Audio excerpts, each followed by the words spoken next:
بسم الله الرحمن الرحیم.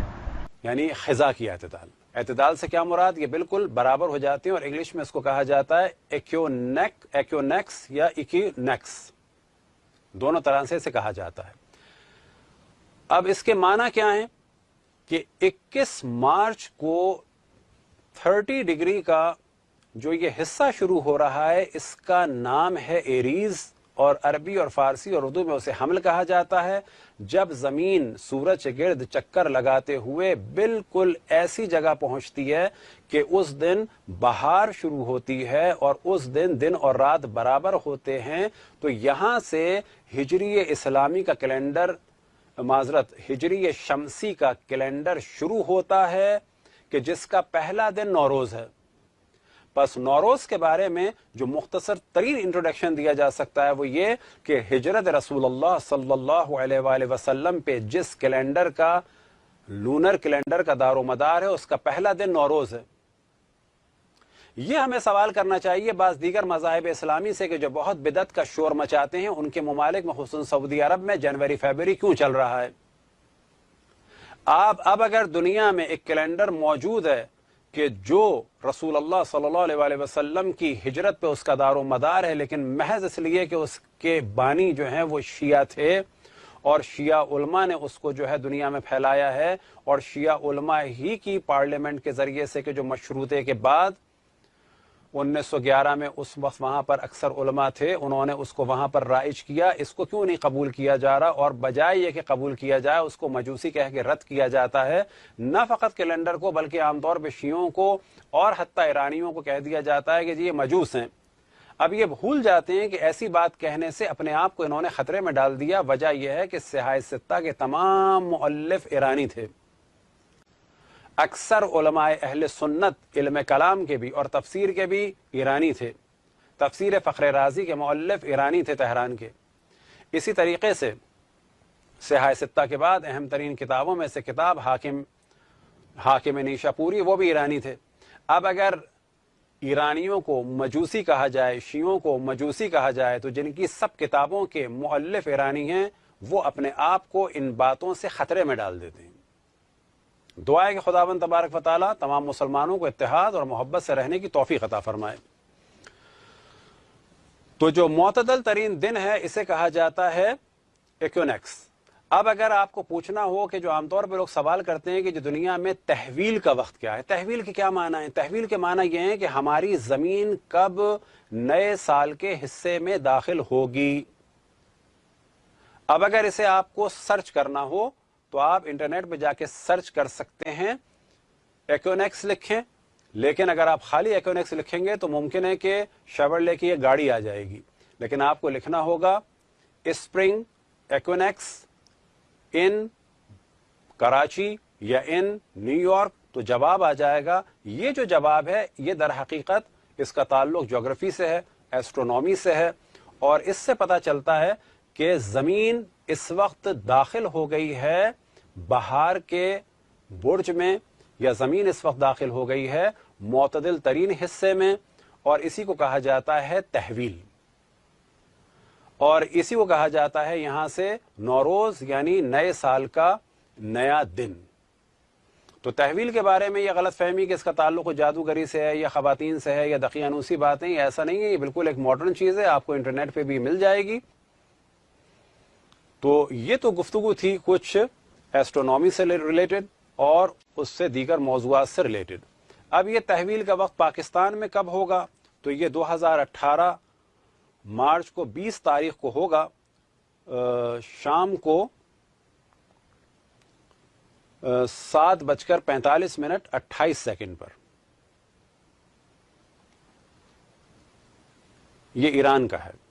اور پاکستان میں ہوگا رات کو 9:15 بجے، یعنی 9:15 انڈیا میں ہوگا رات کو 9:45 امریکہ میں شکاگو میں ہوگا صبح 11:15 اور نیو یارک میں ہوگا 12:15 دوپہر کے، اور لندن میں ہوگا شام کو 4:15 اب آپ میں سے جو بھی اس کو ڈھونڈنا چاہے تو بہت ایزیلی ڈھونڈ سکتا ہے. آپ جا کے لکھیں وہاں پر EIQUINOX, ایکونیکس. لیکن اس سے پہلے آپ کو لکھنا ہوگا اسپرنگ ایکونیکس ان کراچی، اسپرنگ ایکونیکس ان دہلی. تو آپ کو یہ ٹائم نکل آئے گا اور آپ کو معلوم ہونا چاہیے کہ اس سے مراد کیا ہے. نوروز کے دن مولا امیر المؤمنین علیہ الصلوۃ والسلام کی غدیر کا جب ذکر ہوتا ہے تو لہذا مولا امیر المؤمنین کی ایک فضیلت کو اور ایک کرامت کو آپ کے سامنے بیان کیا جائے. اور وہ فضیلت اور وہ کرامت یہ ہے کہ جب لوگ آتے تھے بعض دفعہ عیسائی اور یہودی اور آنے کے بعد سوال کرتے تھے مولا سے تو مولا فوراً جواب دیتے تھے. اور جو اصل میں ہدف تھا مولا کا جواب دینے سے وہ یہ تھا کہ اسلام کو بچایا جائے، کیونکہ مولا امیر المؤمنین نے ہر زمانے میں اسلام کا دفاع کیا، کبھی اپنی تلوار سے اور کبھی اپنے علم سے. تو بعض دفعہ اہل روم آتے تھے، یہودی بھی آتے تھے اور وہ سوال کرتے تھے، اور ان کا ہدف بعض دفعہ یہ ہوتا تھا کہ اسلام کو رسوا کیا جائے اور یہ جواب نہیں دے پائیں گے، اور بعض دفعہ ہدف یہ ہوتا تھا کہ اگر انہوں نے جواب دے دیا تو ان کی حقانیت کے قائل ہو جائیں گے. لہٰذا بعض دفعہ کچھ یہودی بھی آئے اور اسی طرح سے عیسائی بھی آئے. تو تین طرح کی روایات موجود ہیں، جو ایک بہار میں ہے اور ایک کشکول شیخ بہائی میں ہے، اور اسی روایت کو شیخ تستری نے بیان کیا ہے. اور ایک روایت اور ہے کہ جو ہم نے پڑھی تھی اور اس کو لکھا بھی، لیکن اس کا ریفرنس بس ہمیں نہیں مل رہا. لیکن اگر اس کا ریفرنس نہ بھی ملے تو فرق اتنا نہیں پڑتا، کیونکہ تینوں قریب قریب ہیں. لہٰذا ایک دفعہ ایک یہودی آیا، اس نے آ کے مولا امیر المؤمنین علیہ الصلوۃ والسلام سے سوال کیا کہ یہ بتائیں آپ کہ ایک ایسا عدد کہ جو 2 سے لے کر 10 تک برابر تقسیم ہو جائے اور اس کے بعد کچھ بھی نہ بچے، یعنی پوائنٹ میں یا کسر میں جواب نہ آئے. تو مولا امیر المؤمنین علیہ الصلوۃ والسلام کے بارے میں وہ سوچ رہا تھا کہ ممکن ہے کافی حساب کتاب کریں یا مہلت مانگیں گے، اس کے بعد جواب دیں گے. تو مولا امیر المؤمنین علیہ الصلوۃ والسلام نے سوال کیا اگر میں بتاؤں گا تو ایمان لاؤ گے؟ اس سے پتہ چلتا ہے کہ یہ لوگ آئے تھے مولا امیر المؤمنین کے ذریعے سے اسلام کو سمجھنے کے لیے. تو اس نے کہا ہاں. تو امام نے جواب دیا کہ جو بحار الانوار میں ہے، اور وہ جواب کیا تھا کہ آپ نے فرمایا اضرب اسبوعک فی شہرک، کہ اپنے ہفتے کے دنوں کو ضرب دو اپنے مہینوں کے دنوں کی تعداد سے، اور اس کو ضرب دو اپنے سال کے دنوں کی تعداد سے. تو اس کے معنی یہ ہو گئے کہ اپنے ہفتے کے دن یعنی 7 days of the week کو ملٹیپلائی کرو 30 days of the month سے، اور پھر اس کو ملٹیپلائی کرو 360 days of the year سے. اب یہاں پہ فوراً ایک سوال ممکن ہے کسی کے ذہن میں آئے، اور وہ سوال یہ آئے گا کہ اگر لونر کیلنڈر ہے تو وہاں پر 354 days اور تقریباً 5 گھنٹے ہوتے ہیں. اگر سولر کیلنڈر ہے وہ 365 days ہے. تو یہ 360 days کا کون سا کیلنڈر ہوتا ہے؟ اور یہاں سے بعض دفعہ بعض دشمنان اہل بیت نے اعتراض بھی کیا، وہابیوں کی ویب سائٹ وغیرہ پر بھی، کہ یہ تو کوئی سال ہی نہیں ہوتا. تو جواب یہ ہے کہ یہ ایک سال ہوتا ہے، اور اس سال کو اگر آپ سرچ کرنا چاہیں تو پہلے مرحلے میں آپ بتائیں کہ یہ ایک سال ہے، کہ اس سال کو کہا جاتا ہے بائبل کیلنڈر، اور اسی طرح سے اس کیلنڈر کو کہا جاتا ہے بائبل پروفیسی کیلنڈر، اور بعض جگہ کہا جاتا ہے بائبلک پروفیٹک کیلنڈر. اور اس کا دار و مدار ہے بائبل کے بعض واقعات اور بائبل کی جو بعض پیشن گوئیاں ہیں، خصوصاً ریولوشن آف جان جو آخری بک ہے، اس کے بارے میں جب کیلکولیشن کی جاتی ہے تو اس کیلنڈر کو استعمال کیا جاتا ہے آج بھی. اور سابقہ دور میں جو عیسائی اور یہودی راہب تھے وہ اسی کیلنڈر کو استعمال کرتے تھے. اور اس کیلنڈر کو ایک اور نام بھی دیا جاتا ہے، وہ ہے گاڈس کیلنڈر. اور اسی کیلنڈر کو اگر آپ سرچ کرنا چاہیں یا ڈھونڈنا چاہیں یا اس کے بارے میں پڑھنا چاہیں تو اس کا ایک اور نام بھی ہے، بعض جگہ آپ کو ملے گا 360 days بائبلک یا 360 days پروفیسک کیلنڈر. تو مولا امیر المؤمنین نے جب اس کو جواب دیا تو کہا کہ تمہارے نزدیک جو ہفتے کے دن ہیں وہ کتنے ہیں؟ 7 ہیں. تمہارے نزدیک جو مہینے کے دن ہیں وہ کتنے ہیں؟ 30 ہیں. اور تمہارے نزدیک جو سال کے دن ہیں وہ 360 ہیں. پس ہفتے کے 7 دن کو ضرب دو 30 سے، اور 30 کو ضرب دو 360 سے. تو ہفتے کو جب ضرب دیا گیا تو نتیجہ کیا نکلا اس کا نتیجہ نکلا ہفتے کو ضرب دیا گیا 30 سے یعنی 210, 210 کو ضرب دیا گیا 360 سے تو نتیجہ نکلا 75,600, اور 75,600 کو جب تقسیم کیا جاتا ہے 2 سے تو جواب نکلتا ہے 37,800, اور جب 3 سے تقسیم کیا جاتا ہے تو 25,200, جب 4 سے تقسیم کیا جاتا ہے تو 18,900, جب 5 سے تقسیم کیا جاتا ہے تو 15,120, جب 6 سے تقسیم کیا جاتا ہے تو 12,600, جب 7 سے تقسیم کیا جاتا ہے تو 10,800, جب 8 سے تقسیم کیا جاتا ہے تو 9,450, اور جب 9 سے تقسیم کیا جاتا ہے تو 8,400, اور جب 10 سے تقسیم کیا جاتا ہے تو 7,560. یہ تھی پہلی روایت کہ جس میں امام نے فرمایا کہ اپنے ہفتے کے دنوں کو اپنے مہینے کے دنوں سے ضرب دو اور اپنے مہینے کے دنوں کو اپنے سال کے دنوں سے ضرب دو، یعنی 7 کو ضرب دو 30 سے اور 30 کو ضرب دو 360 سے تو جواب نکلے گا 75,600. اور جو دوسری روایت ہے وہ جو شیخ بہائی سے بھی نقل ہوئی کشکول میں، اور وہی روایت ایک اور جگہ بھی نقل ہوئی کہ جس کا اس وقت ایڈریس اب آپ کو بتانا تھوڑا سا مشکل ہے، تو وہ روایت تقریباً قریب ہے. پہلی روایت میں مولا امیر المومنین نے فرمایا کہ اضرب ایام اسبوع کا فی سنتے کا، کہ اپنے ہفتے کے 7 دنوں کو اپنے سال کے 360 دنوں سے ضرب دو، تو یہ جواب نکلتا ہے 2,520. اور تیسری روایت میں جو نکلا وہ یہ تھا کہ امام نے فرمایا کہ اپنے ہفتے کے دنوں کو ضرب دو اپنے مہینوں کے دنوں سے، یعنی 7 کو ضرب دو 30 سے، اور جو جواب نکلے اس کو ضرب دو اپنے مہینوں کی تعداد سے یعنی 12 سے، تو پھر وہی جواب نکلے گا 2,520. اور جب 2,520 کو تقسیم کیا جاتا ہے 2 میں تو جواب نکلتا ہے 1,260, جب 3 میں تقسیم کیا جاتا ہے جواب نکلتا ہے 840, جب 4 میں تقسیم کیا جاتا ہے جواب نکلتا ہے 630, جب 5 سے تقسیم کیا جاتا ہے جواب نکلتا ہے 504, جب 6 سے تقسیم کیا جاتا ہے جواب نکلتا ہے 420, جب 7 سے تقسیم کیا جاتا ہے جواب نکلتا ہے 360, جب 8 سے تقسیم کیا جاتا ہے جواب نکلتا ہے 315, جب 9 سے تقسیم کیا جاتا ہے جواب نکلتا ہے 280, جب 10 سے تقسیم کیا جاتا ہے جواب نکلتا ہے 252. تو ذہن میں رہے کہ عام طور پر یہ اعتراض کیا جاتا ہے مولا امیر المومنین کی اس فضیلت پر کہ سال 365 دن کا ہوتا ہے، پس یہ جو مولا امیر المومنین نے فرمایا 360 دن کا، تو یہاں پر مراد ہے biblical calendar, Bible calendar, Bible prophecy calendar, Bible prophetic calendar, اور اسی طرح سے گاڈ کیلنڈر، اور بعض جگہ بیان ہوا 360 ڈیز گاڈ کیلنڈر یا بائبلک کیلنڈر. اور اب یہاں پہ سوال یہ پیدا ہوتا ہے کہ یہ جو نوروز ہے اس کی اور کیا اہمیت ہے اور اس کی کیا فضیلت ہے؟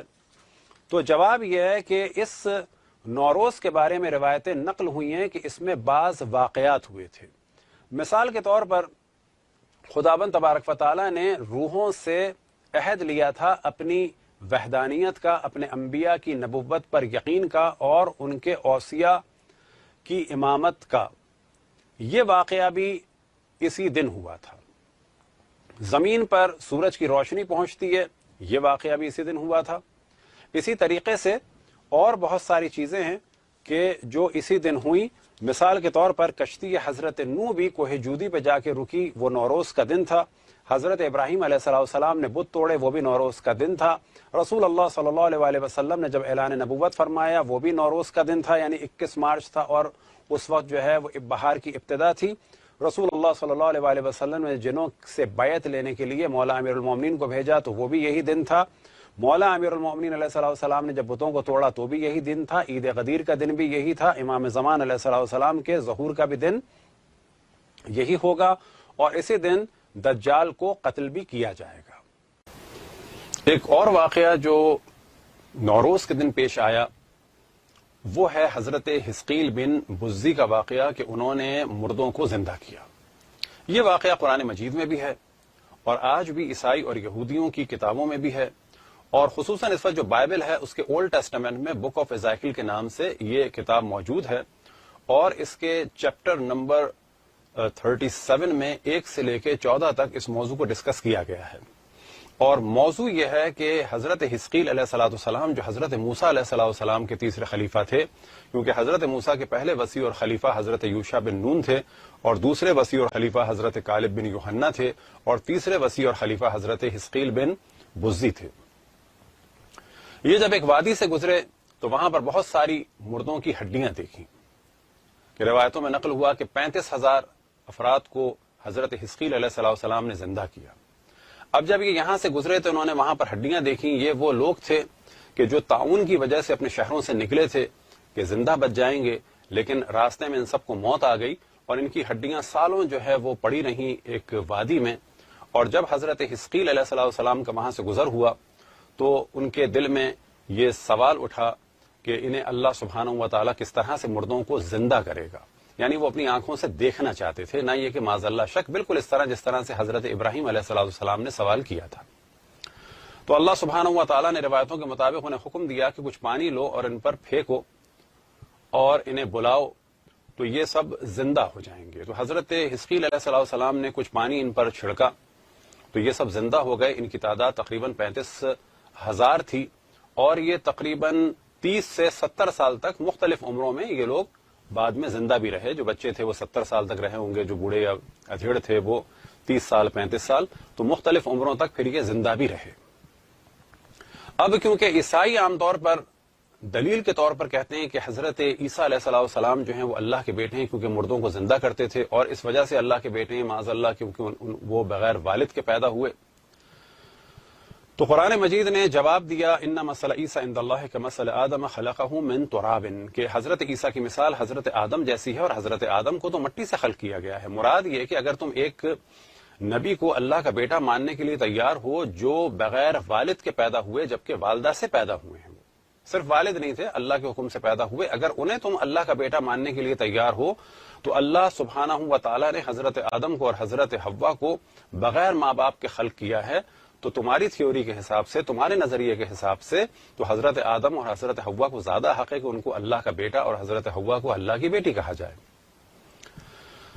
اب کیونکہ یہ کہتے ہیں ٹرینٹی میں یعنی تثلیث میں کہ باپ، بیٹا اور روح القدس یعنی اللہ سبحانہ و تعالیٰ اور حضرت عیسیٰ اور روح القدس یہ مل کے خدا ہیں۔ البتہ یہ ذہن میں رہے کہ بعض فرقے ایسے بھی ہیں عیسائیوں میں جو تثلیث کے بالکل خلاف ہیں، مثال کے طور پہ جہوہ وٹنس، لیکن ایک بڑی تعداد عیسائیوں کی تثلیث کی قائل ہے۔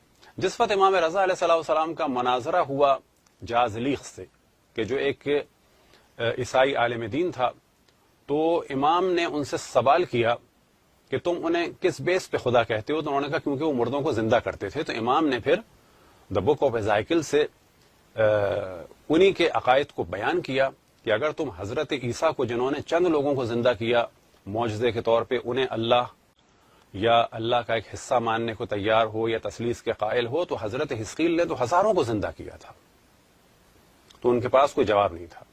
تو نوروز کے دن کہا جا سکتا ہے کہ ایک رسم ایسی ہے کہ مومنین ایک دوسرے پہ مختصر سا پانی پھینکیں حضرت حزقیل علیہ السلام کی یاد کو تازہ کرنے کے لیے۔ حضرت حزقیل کا واقعہ قرآن مجید میں بھی سورہ بقرہ کی آیت نمبر 243 میں نقل ہوا، الم تر الی الذین خرجوا من دیارہم وہم الوف، آیا تم نہیں دیکھتے ان لوگوں کی جانب کہ جو موت سے بچنے کے لیے ہزاروں کی تعداد میں اپنے شہروں سے باہر نکل گئے تھے۔ حضر الموت فقال لهم اللہ موتوا، اللہ سبحانہ و تعالیٰ کا حکم ہوا کہ مر جاؤ، ثم احیاہم، پھر اللہ سبحانہ و تعالیٰ نے ان کو زندہ کیا، لیکن زندہ کرنے کے لیے جو وسیلہ قرار دیا اس دنیا میں ایک معجزے کی صورت میں، وہ حضرت حزقیل علیہ السلام کو قرار دیا تھا۔ تو ایک واقعہ تو یہاں پر یہ پیش آیا، اور آج بھی بائبل میں بھی یہ واقعہ موجود ہے، اور قرآن مجید میں بھی موجود ہے، اور روایتوں میں بھی موجود ہے، لہٰذا یہ واقعہ بھی نوروز کے دن پیش آیا، اور اس کی بھی یاد کو اگر تازہ کیا جائے تو یہ بہت اچھی چیز ہے، کیونکہ اسلام پسند کرتا ہے کہ انبیاء علیہم السلام اور وہ لوگ کہ جنہوں نے پرچم اسلام کو سربلند کیا، ان کی یاد تازہ ہو، ان کے ذکر جو ہیں وہ پبلک میں ہمیشہ رہیں۔ نوروز کے دن کیا کیا ہوا، تو یہ پوری ایک تفصیل ہے جو ہم بیان کر چکے۔ اب یہ کہ نوروز کے اعمال کیا ہیں۔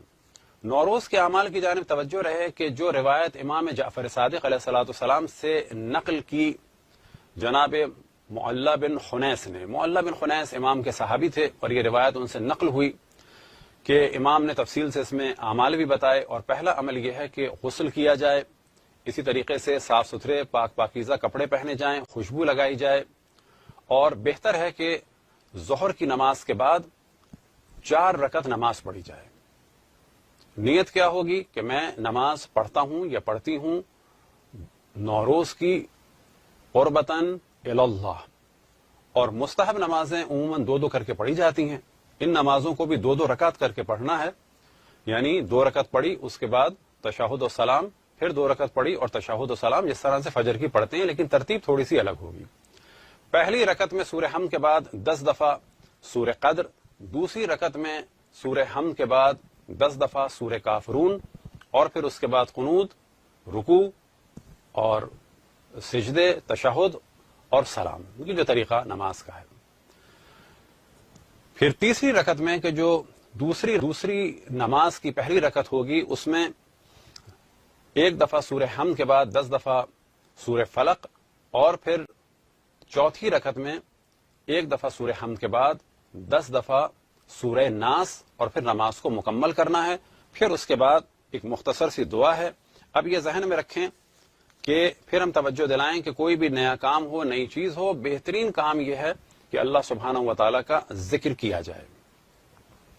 جو دعا امام سے نقل ہوئی وہ دعا ہے اللہم صلی علی محمد و آل محمد الاوصیاء مرضیین وعلی جمیع انبیائک ورسلک بافضل صلواتک وبارک علیہم بافضل برکاتک وصل علی ارواحہم واجسادہم اللہم بارک علی محمد وآل محمد وبارک لنا فی یومنا هذا الذی فضلتہ وکرمتہ وشرفتہ وعظمت خطرہ اللہم بارک لی فیما انعمت علی به علی حتی لا اشکر احدا غیرک ووسع علی فی رزقی یا ذا الجلال والاکرام اللہم ما غاب عنی فلا یغیبن عنی عونک وحفظک وما فقدت من شیء فلا تفقدنی عونک علیہ حتی لا اتکلف ما لا احتاج الیہ یا ذا الجلال والاکرام.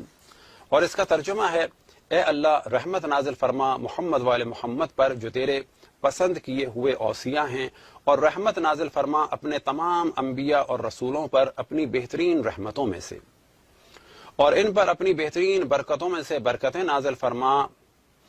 تیرا درود ہو ان کی روحوں اور جسموں پر, یا اللہ محمد والے محمد پہ برکتیں نازل فرما. یا اللہ آج کے اس دن جس کو تو نے فضیلت, کرامت, شرف اور بلند مقام عطا کیا, ہم پر برکتیں نازل فرما. یا اللہ جو کچھ تو نے مجھے عطا کیا اس میں اپنی برکتیں دے کہ تیرے سوا کسی کا شکر گزار نہ ہوں, اور میرے رزق و وسعت عطا فرما اے عظمت اور بلند مقام والے. یا اللہ میں ہر چیز سے محروم ہوں تو کوئی حرج نہیں, لیکن اپنی مدد اور حفاظت سے محروم نہ فرما.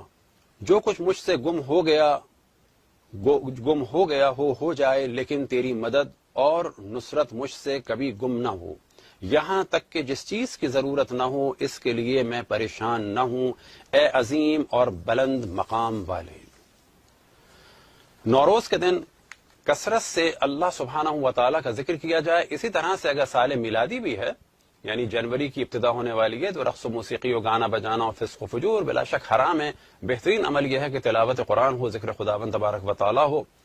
تو ایک عمل کہ جو اس دن بہتر ہے, ایک ذکر خداوند تبارک و تعالیٰ جو اس دن بہتر ہے. البتہ آپ کوئی بھی ذکر کر سکتے ہیں, لیکن ایک اچھا ذکر جو کثرت سے پڑھا جائے وہ ہے صلوات بر محمد و آل محمد, اور اسی کے ساتھ وَعَجِّلْ فَرَجَهُمْ, یعنی نوروز کے دن.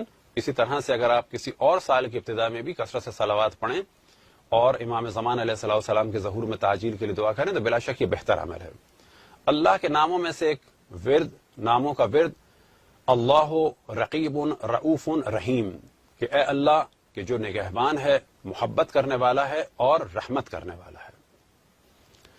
جس وقت تحویل کا وقت ہو, تحویل سے کیا مراد ہے کہ جب دنیا نئے برج میں, نئے مرحلے میں داخل ہو رہی ہو اور بہار کا پہلا دن ہوگا ہمارے اس نارتھ ہیمسفیئر میں,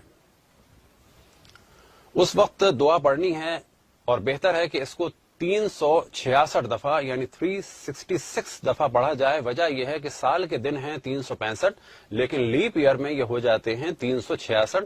تو سالوں کے دنوں کی تعداد کے برابر پڑھا جائے. یا مقلب القلوب والابصار یا مدبل اللیل والنہار یا محول الحول والاحوال حبل حالنا الی احسن الحال. اے دلوں اور آنکھوں کو پلٹانے والے، اے دن اور رات کی تدبیر کرنے والے، اے زمانوں اور حالات کے بدلنے والے، ہمارے حال کو اچھے حال میں بدل دے. اسی طریقے سے اگر کوئی یہ طویل دعا نہ پڑھ سکے تحویل کی تو 366 دفعہ وہ صرف یہ بھی کہہ سکتا ہے یا محول الحول والاحوال حول حالنا الی احسن الحال، اے زمانے اور حالات کے بدلنے والے ہمارے حال کو اچھے حال میں بدل دے. آیت الکرسی کا پڑھنا بھی وارد ہوا ہے 366 دفعہ کہ 366 دفعہ آیت الکرسی پڑھی جائے. اور اگر کوئی ایک دفعہ بھی پڑھتا ہے تو کافی ہے، 2 دفعہ بھی پڑھتا ہے تو کافی ہے. بہتر ہے کہ 366 ٹائم پڑھی جائے. اب ظاہر ہے کہ تحویل کے وقت اگر 366 دفعہ آپ یہ پڑھیں یا وہ پڑھیں دونوں بہتر ہے. اور اس کے بعد ایک دعا ہے اللہم ہذہ سنۃ جدیدۃ وانت ملک قدیم اسألک خیرہا وخیر ما فیہا واعوذ بک من شرہا وشر ما فیہا واستکفیک مؤونتہا وشغلہا یا ذا الجلال والاکرام. یا اللہ یہ نیا سال ہے اور تو ازل سے ابد تک کا بادشاہ ہے. یا اللہ اس سال اور جو کچھ اس سال میں ہے اس کے لیے تجھ سے خیر مانگتا ہوں. یا اللہ اس سال کے شر اور جو کچھ اس میں ہے اس کے شر سے تجھ سے پناہ مانگتا ہوں اور تجھ کو ہی کافی سمجھتا ہوں مشکلات اور پریشانیوں کے حل کے لیے، اے عظمت والے اور بلند مقام والے. سورہ نمل کی آیت نمبر 62 کو 120 دفعہ پڑھا جائے اور مومنین عام طور پہ اس آیت کو حفظ کیے ہوئے ہیں، اور وہ ہے امن یجیب المضطر اذا دعاہ یکشف السوء. اسی طرح سے جتنا بھی ہو سکے بسم اللہ الرحمن الرحیم کو پڑھا جائے. خصوصاً بچوں سے کہا جائے کہ جو کچھ نہیں پڑھ سکتے کہ بسم اللہ الرحمن الرحیم پڑھیں، اور پھر توجہ دلائیں کہ عام جو سال ہوتے ہیں مثال کے طور پہ میلادی سال، ان میں بھی ان ذکروں کو اگر کیا جائے تو کوئی حرج نہیں ہے. بالآخر بسم اللہ الرحمن الرحیم ہر حال میں اچھی ہے. ایک روایت مولا امیر المؤمنین علیہ الصلوۃ والسلام سے نقل ہوئی کہ 7 سلاموں کو ایک چینی کے برتن پر زعفران سے لکھ کر، اب زعفران سے لکھ کر مراد کیا ہے کہ زعفران کو اگر آپ پیسیں اس میں پانی یا گلاب ملائیں اور پھر اس کے بعد کسی قلم سے یا عام طور پہ جو ایگل پین وغیرہ پاکستان وغیرہ میں بھی ہوتے ہیں اس میں اس کو فل کر لیں اور کسی شیشے کے یا چینی کے برتن پہ اسے لکھیں اور پھر نوروز میں بارش کے پانی یا زمزم سے اس کو دھو کر پیا جائے تو یہ بھی ایک بہترین عمل ہے صحت کے لیے، قلب کی نورانیت کے لیے اور بلاؤں سے محفوظ رہنے کے لیے. اب ممکن ہے کہ لکھنے میں کسی کو پرابلم ہو تو یہ ذہن میں رکھیں کہ جب آیات لکھی جاتی ہیں تو صرف آپ آیات لکھیں، ان کے اعراب لگانا ضروری نہیں ہے. مثال کے طور پر اگر سلامون آپ کو لکھنا ہے تو اس پہ زبر اور میم پر 2 پیش لگانے کی آپ کو ضرورت نہیں ہے، صرف سین لام الف اور میم لکھ دیں تو یہ ہو جائے گا سلام. تو 7 سلام لکھیں اور اس کے بعد ان کو دھو کے پئیں. وہ 7 سلام ہیں سورہ صافات کا آیت نمبر 79 کا سلام علی نوح فی العالمین، پھر سورہ صافات آیت نمبر 109 سلام علی ابراہیم، سورہ صافات آیت نمبر 120 سلام علی موسیٰ و ہارون، سورہ صافات آیت نمبر 130 سلام علی الیاسین، سورہ صافات آیت نمبر 181 سلام علی المرسلین، پھر اس کے بعد سورہ یاسین آیت نمبر 58 سلام قولا من رب الرحیم، اور سورہ قدر کی آیت نمبر 5 سلام ہی حتی مطلع الفجر. اور اس کے علاوہ اور اگر مزید اضافہ کرنا چاہیں کہ جو باقی اور جگہ روایات میں نقل ہوا کہ بسم اللہ الرحمن الرحیم کو لکھا جائے، اور سورہ قصص کی آیت نمبر 25 لا تخف نجوت من القوم الظالمین، اور سورہ اسراء کی آیت نمبر 82 کو لکھا جائے وَنُنَزِّلُ مِنَ الْقُرْآنِ مَا هُوَ شَفَاءٌ وَرَحْمَةٌ لِلْمُؤْمِنِينَ، اور ساتھ میں یا مقلب القلوب والابصار یا مدبر اللیل والنہار یا محبل الحول والاحوال حبل حالنا الی احسن الحال، یہ ایسے لکھا جائے. اور اگر کوئی اپنا حافظہ بہتر کرنا چاہتا ہو تو سورہ فجر کو بھی اسی طریقے سے لکھ کر پیے تو اس کے حافظے کے لیے بہتری ہوگی. اور ایک جگہ نقل ہوا کہ سورہ آل عمران کی آیت نمبر 169 سے لے کے وَلَا تَحْسَبَنَّ الَّذِينَ قُتِلُوا فِي سَبِيلِ اللَّهِ أَمْوَاتًا سے لے کر 171 تک لکھا جائے کسی چینی یا شیشے کے برتن پہ، اس کو پھر بارش یا زمزم کے پانی سے دھویا جائے. اور لکھنے کا طریقہ وہی ہوگا کہ زعفران کو پیس کے ایک دواس سی بنا لیں اور بہتر ہے کہ اس میں گلاب بھی ملا لیں، اس سے اس کو لکھیں اور اسے پئیں. لیکن یہ پانی پینا ہے 5 نمازوں کے بعد. 5 نمازوں کے بعد سے کیا مراد؟ اگر کسی نے ظہر سے پہلے اس کو لکھا ہو تو پھر وہ ظہر اور عصر یہ 2 نمازیں ہو گئیں، پھر مغرب اور عشاء یہ 4 نمازیں ہو گئیں، پھر اگلے دن کی فجر کے بعد اس پانی کو خود بھی پیے، اپنے گھر والوں کو بھی پلائے. اور اگر یہ ظہر کے بعد لکھا ہے تو اس کے معنی یہ ہوگا کہ اگلے دن ظہر اور عصر کے بعد اس کو پیا جائے تو بہتر ہے.